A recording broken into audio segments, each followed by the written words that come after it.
Because with Shyam you had a body of work, Ankur, Nishant, Bhumika, About 12 films. Junoon, you know. What was it that sort of, what were the experiences that you imbibed in them, which later came to use to you as a director? I mean, did you sort of be influenced, for instance, were you influenced by his directorial style, by his handling of the actors, or was it something that was, purely as a technical learning ground on the craft of filmmaking? It was very integrated. Working with Shyam was a very integrated experience. By integrated experience, what I mean is that when the discussions were taking place, when the script was being written, the scenes were being discussed, and various other aspects of the scenes were being, openly debated, I used to be part of that. He never treated me merely as a photographer who will be given a brief to light up a scene or set up a camera or something like that. Never. And I was also, by temperament, very interested in the whole process. So working with Shyam was going through the process of filmmaking and not just coming in as a cameraman a month before the shooting started. It was not like that. I used to be, part of several discussions. And what happened was that whenever we went for the scene, and I must say that Shyam was at that time also trying to break away from the standard commercial kind of filmmaking. He was also trying to develop a new vocabulary for himself. So it was very interesting that when we went to shoot a scene, for example, I would insist that Shyam explain the entire scene to me and then stage it, because we were shooting mostly on locations. So I would like to know whether I could maintain a certain continuity of light, what kind of lighting scheme I should adopt if a scene was to be staged in a particular way. And Shyam is a great improviser. He never prepares his storyboards and things like that.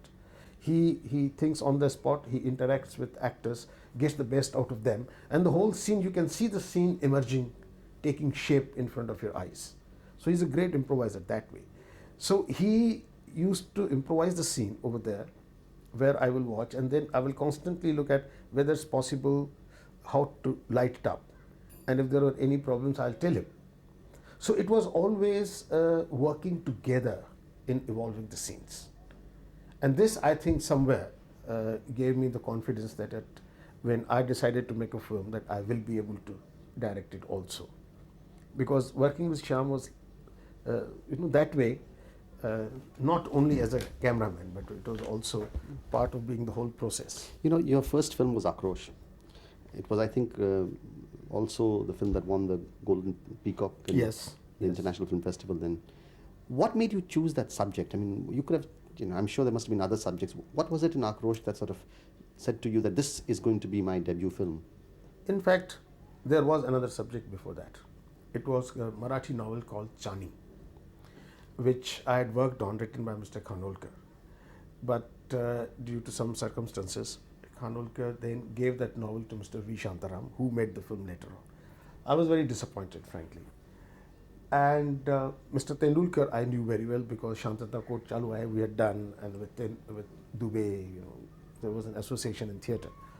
At that time, he was doing research. He was on Nehru Fellowship, working on a thesis of emerging patterns of violence in society as expressed in theatre. So he was doing a lot of research on violence in society. And once we were sitting together, and he mentioned an incident of how during a communal riot,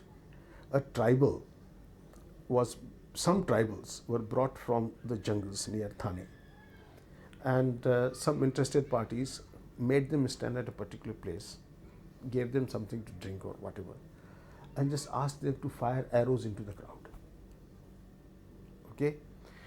And it was a communal riot. These people didn't even know who they were fighting against or what. They were just carrying out orders. So one of the guys, one of the tribals, was arrested because some arrows were found in the body of somebody, and he was arrested.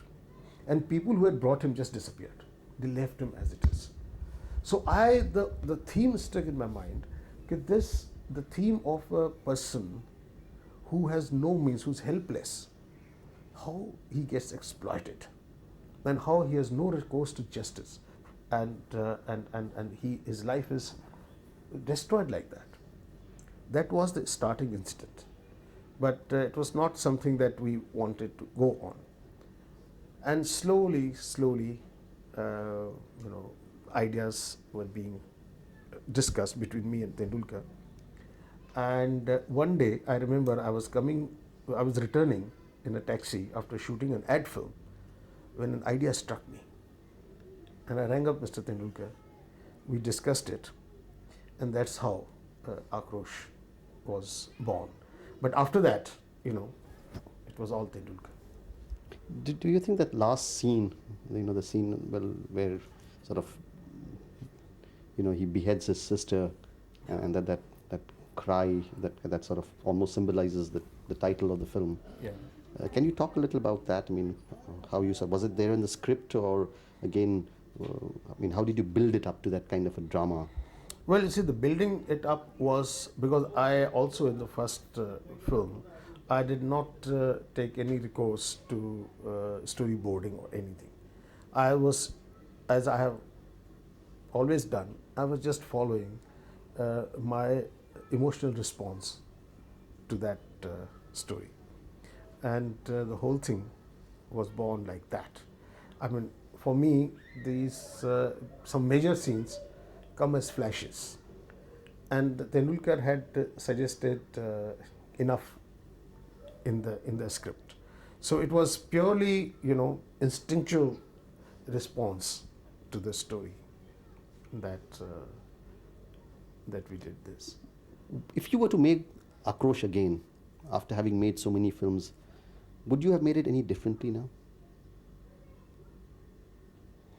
I don't know, but maybe not. Maybe not. Akrosh was a very, very satisfying experience as a filmmaker to me. Of course, then came Ad Satya, which gave you further recognition. Yes. But In again, fact, after Akrosh, I did a film called Vijeta. right, Vijeta, which of course was very different. Yeah, which was a different. And then was I for did Shashi a Kapoor, film, Gandhi, where you were a second unit director. Actually. set in director, cameraman, Cameraman. and in fact, Attenborough was. In fact, that's the time when you won the award. I think, isn't it? When Akrosh was, when you were shooting Gandhi, you won the award for Akrosh. Yes, yes. I was then in Delhi, so I know. Yes, yeah. Very much. But no, let's come to Ad Satya, because it represents a kind of a theme with which you developed much later on, and a theme of. There has been some, sort of criticism, one can use that word, that the theme of Ad Satya actually has a lot of parallels to commercial Indian cinema, where an idealistic cop who faces a moral dilemma takes on the establishment, so to speak. I think that I have heard that kind of criticism, and I think it's based on a very hurried reading of the film, I would say that. Ad Satya was born out of a short story by Panvalkar, and Tendulkar had suggested that story to me, and that story is only one scene in the film right now. And we just say that if we take this character and develop him, what will happen to him? And the whole thing was born. Now, coming to the criticism of this, one criticism is that it is very near the commercial framework. The other one is that it's a very fascistic film, because it suggests somewhere that the democratic process is being subverted, and it's not bringing in the results. And also it supports policemen. It sympathizes with the policeman, who is the arm of the state, and therefore the arm of state's coercion, and therefore it should not be supported. This sort of a thing. But I don't think it is true. The policeman, the police officer in my film is not an idealistic one. If you see it, it's not an idealistic one. He goes to bars where he gets a free drink. He goes to the cabarets. He's not above these small sort of weaknesses. In fact, even at the end, he goes to meet Rama Shetty to strike a deal with him. He's not the idealistic person. The fact is that he was an idealistic person. But when his cop father forced him into it, he tasted a little bit of power. And that changed his perspective totally. He is a sensitive person, I would say. He reads poetry. He appreciates these more finer things of life. But the fact is, he also has tasted power as a cop. So he is not an idealistic cop anymore. But when his power is challenged, when he suddenly realizes that the power that he feels he has is more of an illusion than reality, that's when his realization comes in. And therefore, I would say that it's very, very different from the normal commercial, black and white kind of a character who's idealistic and takes on the establishment. In fact, he doesn't take on the establishment. In my film, he does not take on the establishment. In fact, he tells his girlfriend that it's the establishment that is kind of castrating him. He's feeling like a napunsak. So there's no question of him being like any other angry. In both Akrosh and in Artsatya, you used Om Puri's face, the close-ups on it, to great effect. How much do you work with actors to create this kind of intangible, moods, moments which are sort of not there in the script, and yet you want to communicate, whether it is anger or frustration or helplessness? In Artsatya, Om Puri's face was very much the keynote of my film. I got to have that sur, a keynote hona chahiye, key element on which I hang all my work in that particular film. And in this case, it was Om Puri's face. In fact, the producers at one stage suggested that I should take Nasir. And I said, no, I must have Om. And I'm glad that they accepted this. But I consider the actor and the actress, particularly those who are essaying the main roles, extremely important. They are my medium through which I enter the story. Their faces become my landscape. It is through their faces, through the little subtle nuances of expression, and both on the face as well as when they deliver the dialogue, that I tell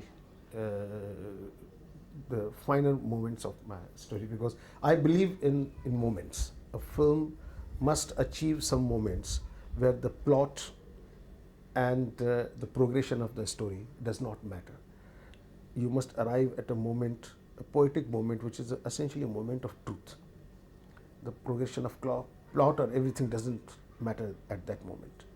And you can create these moments when you have the actors of tremendous sensitivity and brilliance. You're a very visual person in the sense that you come from a cameraman's background and all that. And yet, when you made Party, it was more of a didactic, dialogues. Yeah.